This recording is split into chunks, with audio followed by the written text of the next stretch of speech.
तो इनको देख लेते हैं। 1938 के अंदर Neal E Miller et al publish the frustration aggression theory, book इन्होंने पब्लिश की थी नील ई मिलर ने फ्रस्ट्रेशन अग्रेशन थ्योरी पर, जिसका नाम नील ई मिलर ने लिखी थी 1938 के अंदर, which claims that aggression is the result of frustration of effort to attain a goal, जिसके अंदर इन्होंने ये बताया था कि हमें अग्रेशन क्यों होता है। किसके अंदर बताया था? फ्रस्ट्रेशन अग्रेशन थ्योरी के अंदर नील ई मिलर ने 1938 के अंदर। उस 1939 के अंदर 1939 में ही David Wechsler develop the Wechsler Bellevue intelligence scale.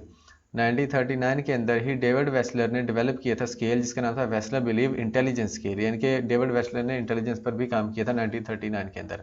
उसके बाद 1940 Edwin Boring discuss the moon illusion.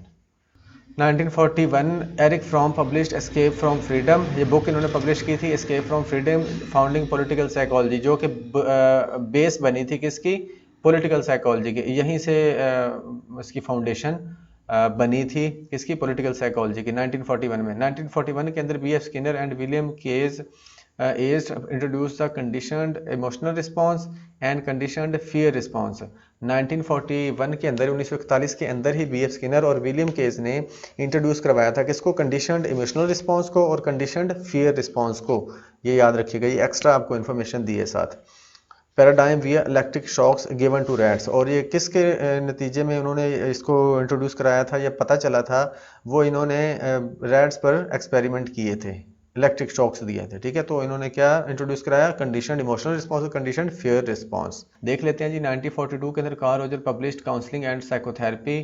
Karl Roger ने बुक पब्लिश की थी जिसका नाम था counselling and psychotherapy, suggesting that the respect and a non-judgmental approach to therapy is the foundation for effective treatment of mental health। वो कहता है कि अगर आप effectively treat करना चाहते हैं mentally ill लोगों को, तो आपको respect वाली और non-judgmental approach अपनाना पड़ेगी।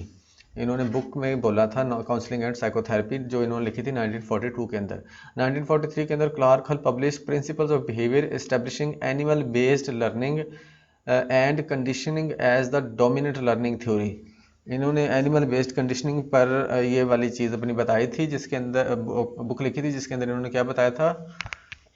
प्रिंसिपल्स ऑफ बिहेवियर बुक के अंदर इन्होंने बताया था establishing animal based learning, learning पर बेसिकली ये थी, and conditioning as the dominant learning theory.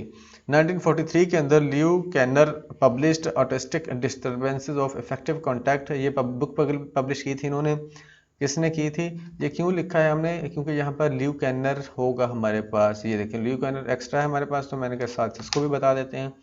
ल्यू Kanner published autistic disturbances of affective contact 1943 के अंदर, the first systematic description of autistic children, autistic children पर इन्होंने बुक लिखी थी। इस हवाले से इनको याद रख लें, 1943 के अंदर किसने लिखी थी? ल्यू कैनर ने।